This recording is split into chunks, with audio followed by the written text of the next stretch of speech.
We are at a weird turning point with AI.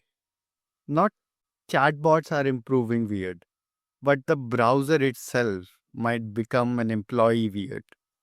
If agents can click, decide, and finish tasks across the web, the real question becomes who's in charge? How do we trust it? And what happens to the people who used to do that work? Welcome back to AIBiz, where we break down AI in a practical, non technical way and focus on what it means for real work and real products. I'm Yusuf, and today we are talking about browser agents, the rise of SuperIC, and how AGI fits into the picture without turning this into sci fi. My guest today is Raj Singh, VP of Product at Mozilla, leading new 0 to 1 product initiatives. Raj has built and exited multiple consumer startups, including Pulse, which worked on AI meeting summarization models. Raj, I want to make this useful for founders, operators, and curious builders. So, let's get into it. Yeah, no, thanks for having me here. Thank you so much. When people hear browser agents, a lot of them imagine a bot that just automates clicking around. But I suspect the real shift is bigger. What do you think most people misunderstand about what browser agents really are? I think right now, browser agents are operating the way that you describe. Effectively, they're loading a headless browser in the cloud, or they're doing it client side, and they're looking at a page as if a human was and clicking around. But we should fully expect, yeah, or let me take a step back. As you think of the page, the web page, it's been rendered for humans, right? Like, I don't know if people remember, if you're old enough, there was a time when you used to visit a web page on your phone and would have a link at the bottom and it'd say something like view full website, because that was a mobile optimized page. So they built a page intentionally for mobile phones, and then you could click if you wanted to see the full website. And the mobile experience was often um, had less features or less capable. I think that same kind of evolution is going to happen, where you have a version of a web page that is served for a human, like for a human to consume. We have another version of a web page that is served for an agent to consume.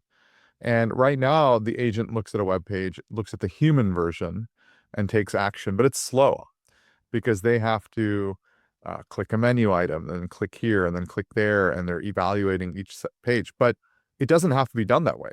You could have a version of markup that's built specifically for the agent, and to be a lot faster. In some ways, it's almost somewhere between what would be like a traditional API interface and what would look like what a consumer sees, like a consumer rendered version of a web page. So I do think this, as agents become more pervasive, you're going to see two groups of publishers. You're going to see one group that may lean into this and recognize that, hey, maybe for this large segment, I am just middleware to ultimately get some task done. And in that case, I'm going to lean into it because I want to capture that segment of the market. People who are deciding that they want to use agents to execute and do things for them. And then there's going to be another group that's going to be a little bit more defensive. And you could see a good example of that. Amazon, even LinkedIn to some degree, have come out and tried to block client-side agents from accessing their websites. Why? Their models are heavily dependent on ads, and we don't really have a great ad monetization model when it's not a real human looking at that site. So I think all of this is all very interesting. I don't think the human in the loop is going away, but look at e-commerce agents. You're going to have an advisor that advises the person who's doing the purchase. You're going to have an advisor on the other side, which is the seller saying, hey, here's, and you might have a third party, right? And so you have three different agents maybe talking to each other. And so it's really interesting when it comes to the hierarchy, control, ownership, agency, all of it. And so I just think this is just a incredibly transformative time for because we are, this is the Web3 shift, whatever for lack of a better term, and we're living through it, and it's unclear what exactly it's going to look like, but the behaviors are changing. Google's done an incredible job, obviously, with Gemini, but uh, people are not clicking in. People don't want a page full of links anymore.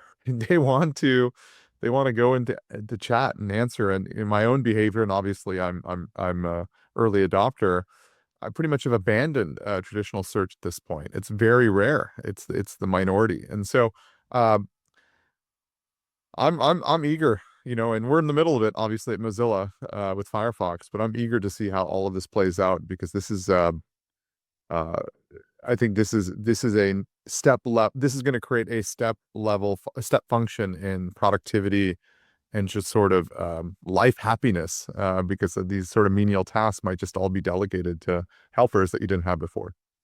Yeah. Let's stay with that for a moment. Browser agents feel like they are suddenly everywhere, but the web has existed forever. What changed recently that made agents actually viable now?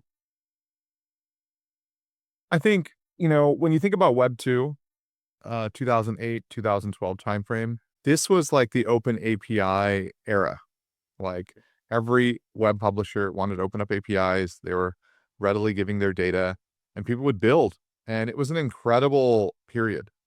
A lot of incredible applications were built. Things were founded based on open APIs. Things like Instagram, right, would not have existed if things like Zynga would not have existed if these APIs weren't open, right? And so this has shifted dramatically. Like if you look at post 2016, 17, there's been a systematic effort to shut down APIs, make data more closed, data more protected.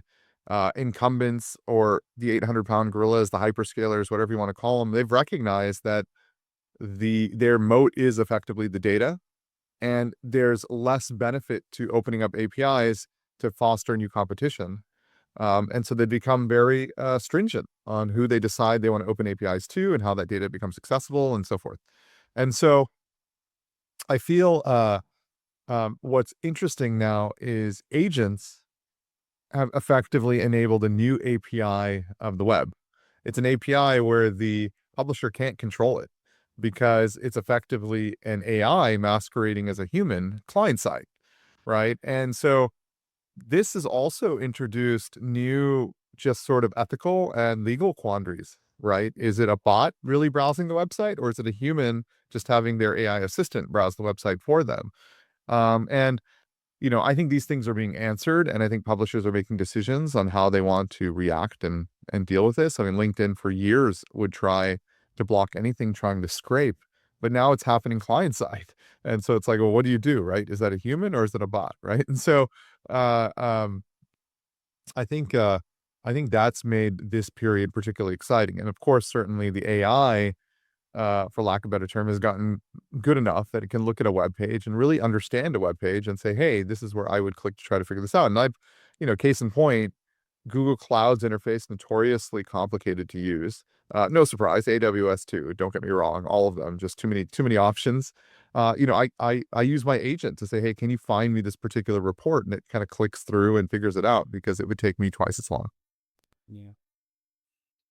When this become when this becomes real in companies, the first pain won't be can the agent do it? It'll be can we trust it?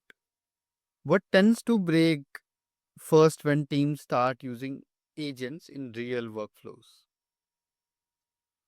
I think trust, agency, control, I think are big issues entering sort of 2026. And I think the other big issue, just to be clear in this topic, is just, especially if you're talking about in the workplace and enterprise, is preparing enterprise data to be consumed by Gen AI in a way that is easy to consume, because so much of the data within organizations is unstructured and difficult for AI to consume. And so anyways, full circle to your question, I don't see human in the loop going away anytime soon. Like I think you are going to have checkpoints particularly when it comes to transactional things. It was interesting to see, I think in Utah, at least here in the US, in the state of Utah, the first AI uh, tool, whatnot, got approved for issuing medical prescriptions without a doctor involved, which is pretty fascinating to see how that plays out. Self-driving cars like the Waymo, they still have a remote monitor, but it's probably decreasingly being used. So there is a certain threshold where the question shifts from like, what's the likelihood of it being wrong versus who's assuming liability if it's wrong? And that's a very different kind of question, right? Because that's more of a legal question. Certainly, the reason doctors have insurance and other professions, attorneys and whatnot, is if they're wrong, they can sort of protect themselves. But who's wrong if the AI is sort of executing it? But without a doubt, that threshold is being reached, depending on domain, right? And so, um, you know, I think it's kind of case by case. And at a certain inflection point, you will become comfortable letting the AI do the full execution. So right now, yes, there's a human in the loop. The human in the loop is there to approve the final step, right? Because the tolerance for error, for example, and the example I often cite is, let's say, schedule a meeting in my calendar. If you get that wrong, that's a big deal. Like, you schedule the meeting at the wrong time, like that's consequential. It's impacting both parties. It loses human trust, etc. Right? But let's say it's correct, you know, 99 out of 100 times, right? I'm starting to trust it, right? You'll hit a point where if there's a scheduling error, you'll tell the other party, hey, sorry, the AI messed up the date for that. And they'll be like, oh yeah, that's fine, because they're using AI too, right? So they know it, right? So I do think there is a threshold. I think right now we're in a period where there's a human in the loop, but I think we will hit a phase where we can delegate more um, lightweight decisions, right? Maybe two-way door decisions versus one-way door decisions. And then we'll see where we go from there, right? And but I think the pace at which this stuff is improving, and frankly, the pace at which the data is being collected, we don't have we have tons of data, obviously, that LLMs have ingested, but we don't have annotated data sets of humans working on their computer answering Slack, right? I mean, these are the data sets that they need now, right? So I think as these things emerge and become available, I think you're just going to continue to see step function.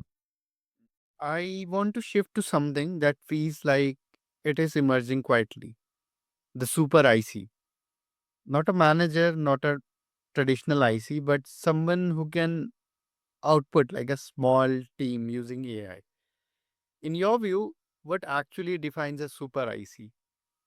It's funny. That was a term I gave a lot of talks about a little over a year ago. And I think, in that period at the time, it was, I wouldn't say a novel idea, but a newer idea. But in that period, we've hit a point where I think everybody's sort of leaned in. And Super IC meaning super individual contributor. And the definition is very simple. Your objective is effectively to replace your low leverage tasks with high leverage, so you can focus on high leverage things, right? So the things that eat up your time, let's create systems around it. Let's create agents around it. Let's create tooling, whatever we can do to automate that stuff so you can focus on important things, like things that involve taste and judgment and maybe strategy or whatnot, right? Higher level planning, who knows? So I think the thing is, a lot of people look at things like Super IC and they think like, oh, okay, it's a list of things I have to do. And I often tell people don't think of it as like a checklist. Think of it as a mindset, because you really want to reframe your thinking. You want to think about like, well, how can I replace myself? Um, how can I delegate these things that I don't enjoy doing? How can I go faster? How can I break a process, a way I've been doing things for 10 years, which is deeply uncomfortable, right? Just to be clear, people in tech, we do this a lot. Not everyone, but certainly people in the startup ecosystem, we do this a lot because tech is a industry that's constantly changing. But people in other industries, accounting, finance, whatnot, right? They've been doing processes the same way for many, many years, right? And so it's really difficult to go in and say, hey, no, you don't need to do that step anymore, right? And so uh, uh, that sort of reframing of the mindset is, I think, what quantifies a super IC. And I think, and you're seeing that shift. I mean, at this point, you know, we're moving to builders.